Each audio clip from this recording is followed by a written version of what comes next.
याचा अर्थ काय समजायचा? पण साहेब असं आहे की तुम्ही ज्या गोष्टी सांगतायत की ते त्यांच्यात बसले, पण नुकतेच आम्ही अजित पवारांची मुलाखत घेतली होती. अजित पवारांनी तुमच्यावर गंभीर आरोप याआधी पण केलेत, आता पण केलेत. 2014ला तुम्ही बाहेरून पाठिंबा द्यायची भूमिका घेतली. 100%. 100%. हो बरोबर, पण ती का घेतली? सर मला काही ना काही कारण आमच्या सेनेच्या संबंधीची आस्था होती.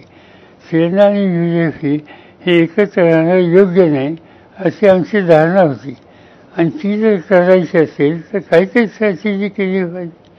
आणि म्हणून मी पहिलं जाहीर करून टाकलं की तुमचं सरकार होत असेल तर आम्ही पाठिंबा देतो. बरोबर. याचा अर्थ त्या भूमिकेनं त्यांनी वेगळं व्हावं, त्यांना कॉन्फिडन्स पाहिजे तो द्यावं. मी फक्त परत तुम्हाला हे करतो, म्हणजे त्यावेळेला तुम्ही 2014ला भाजप सोबत जायला तयार होता? अजिबात नाही. बाहेरून पाठिंबा? बाहेरून पाठिंबा फक्त सांगितलं, दिला नाही, द्यायचा नव्हता. फक्त स्ट्रॅटेजीचा भाग होता. त्यानंतर 2017ला तुम्ही अनेक बैठका घेतल्यात, अनेक नेते तुमच्यासोबत होते. प्रफुल्ल पटेल असतील, सुनील तटकरे असतील, अजित पवार असतील, किंवा अजून दिल्लीतले अमित शहा किंवा देवेंद्र फडणवीस देखील असतील.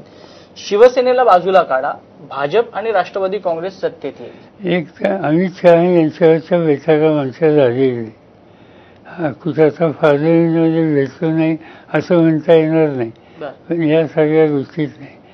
प्रश्न असा आहे की काही झालं तरी आम्हाला शिवसेनेला बाजूला करून हळूहळू आमच्यावर घ्यायचं होतं. कोणाला? आम्हाला. तुम्हाला? हो, ते आज घेतलं आम्ही, यशस्वी झालो. आज मी आणि उद्धव ठाकरे हिंडतो एकत्र भूमिका मांडतो, हेच आम्हाला हवं. पण मग त्यावेळेला भाजप सोबत जायचा प्लॅन होता असं अजित पवार म्हणतायत. असं आहे की चर्चा या लोकांनी केली, मला चर्चा या सगळ्यांनी केली, ज्यांची नावं तुम्ही माझ्याशी केली नाही असं नाही. व्यक्तीच्या मला भाजपकडे जाण्यात अजिबात रस होता नाही, राहणार नाही. पण आमच्यातल्या काही सहकाऱ्यांच्या ती भावना होती, त्यांना मी थोडं चर्चा करायची करा, मी काही त्यांना अडवली नाही, पण मी माझा निकाल घेतलेला होता. मला शेवटी काय असतं, डिस्कशन अनेक गोष्टीत पक्षात होतात. ही डिस्कशन शेवटी तसं नाही, इंटरनल डिस्कशन्स असतात, आणि त्या डिस्कशनमध्ये इंटरनल डिस्कशनमध्ये शेवटी फायनल डिसिजन घ्यायचा असतो. माझ्या दृष्टीने तुम्ही असेसमेंट असं केलं पाहिजे की आज चर्चा केल्या, बोलणं झालं असेल, पण शेवटी निर्णय काय झाला? निर्णय भोवती तुमच्याबद्दल संशयाचं वातावरण फिरताना नाही, कसं निर्णय काय झाला? काहीच नाही झाला. तो आम्हाला घ्यायचाच नव्हता. जे पहिल्यापासून जे माझे ऍक्शन्स आहेत हे भाजपवर न जाण्याच्या संबंधी पोषक आहेत.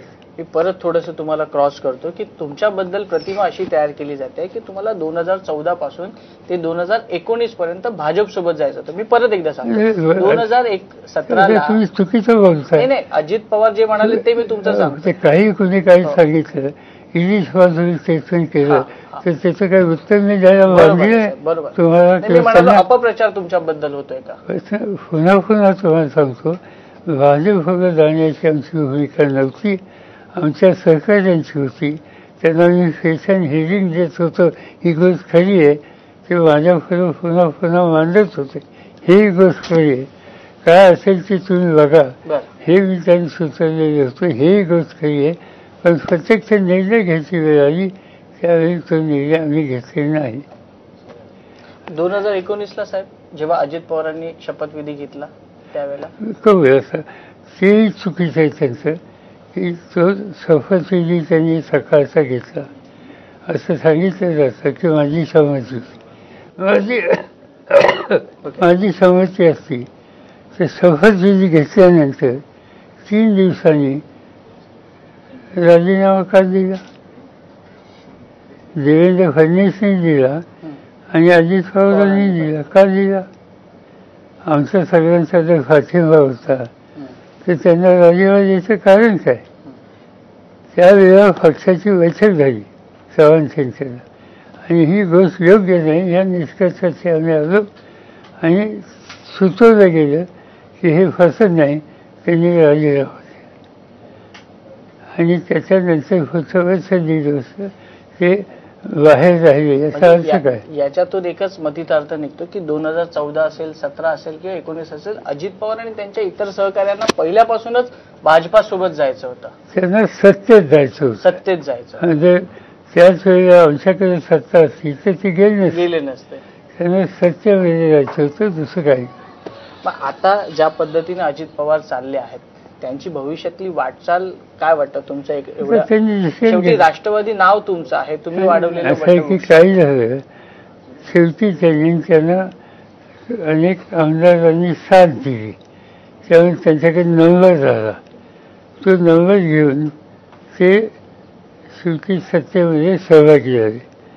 आता खरं म्हणजे तर भाजप तो त्यांचा निर्णय मी त्याचा बोलू शकत नाही, पण शिंदे आणि भाजप दोघं एकत्र आले त्यावेळी त्यांचं सरकार बनलं. त्यांच्याकडे मिर्जाची होती. त्यांच्याकडे मिर्जाची असताना अजित पवारांनी या सगळ्यांना त्याच्यात जाऊन तिचं सरकार मूळ फेवर करण्याच्यासाठी पावलं टाकावी अशी काही स्थिती नव्हती. स्थिती फक्त एकच होती, ते सत्ताधारी होती, आपण अपोजिशनमध्ये. राजकारणामध्ये आणि लोकशाहीमध्ये सगळे सत्ताधारी होऊ शकत नाही. कुणीतरी अपोजिशनचा रोल करावा लागतो, तोही महत्वाचा असतो. आणि अजित पवार किंवा त्यांचे सगळे सहकारी देवेंद्र फडणवीस जेव्हा मुख्यमंत्री झाले 5 वर्षासाठी, त्या काळात अपोजिशनमध्ये होते, त्यावेळी त्यांची भूमिका स्वीकारली. आता यावेळेला अशी वेगळी भूमिका स्वीकार